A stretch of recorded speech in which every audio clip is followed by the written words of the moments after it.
கர்த்தருடைய பரிசுத்த நாமத்துக்கு மகிமை உண்டாவதாக. இந்த நாளிலே தேவன் நமக்கு கொடுக்கிற அவருடைய வார்த்தை, கர்த்தரின் நாமம் பலத்த துருகம். நீதிமொழிகள் 18வது அதிகாரத்திலே 10வது வசனத்தை கர்த்தர் கொடுக்கிறார். எனக்கு அருமையான தேவ பிள்ளைகளே, தேவ ஜனமே, கர்த்தருடைய நாமம் என்று சொன்னால் நாம் உலகத்தில் வெளியிலே பார்க்கிற நெற்றியில் போடுகிற நாமம் அல்ல. நாமம் என்று சொன்னால் பெயர் என்று அர்த்தம்.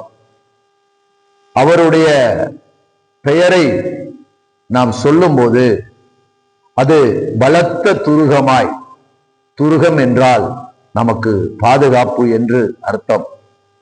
எனக்கு அருமையான தேவ பிள்ளைகளே, உங்களுடைய வாழ்க்கையிலே எப்பொழுதெல்லாம் நீங்கள் பாதுகாப்பற்ற சூழ்நிலையை உணர்கிறீர்களோ, எப்பொழுதெல்லாம் ஆபத்தான சூழ்நிலைகளை உணர்கிறீர்களோ, அப்பொழுதெல்லாம் நீங்கள் கர்த்தர் என்று சொல்லி அவருடைய நாமத்தை சொல்லுங்கள். கர்த்தர் என்று சொல்லி நீங்கள் அவருடைய பெயரை சொல்லும் போது உண்மையாகவே அவருடைய பெயரிலே உங்களுக்கு ஒரு பெரிய அடைக்கலம் கிடைக்கும் என்று சொல்லி இந்த வசனம் சொல்லுகிறது.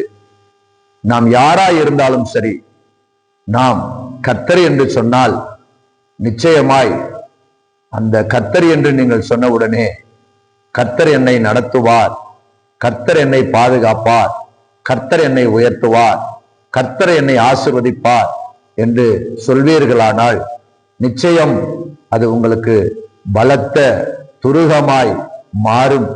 எந்த சூழ்நிலைகள் உங்களை மேற்கொள்ள வந்தாலும் கர்த்தருடைய நாமம் பலத்த துருகமாய் இருந்து உங்களை பாதுகாத்து உங்களை ஆசீர்வதித்து உயர்த்தும் என்பதிலே சந்தேகமில்லை. அதனாலே கர்த்தரின் நாமம் பலத்த துருகம் என்ற வார்த்தையின்படி உங்களை கர்த்தர் ஆசீர்வதிப்பாராக. ஆமென்.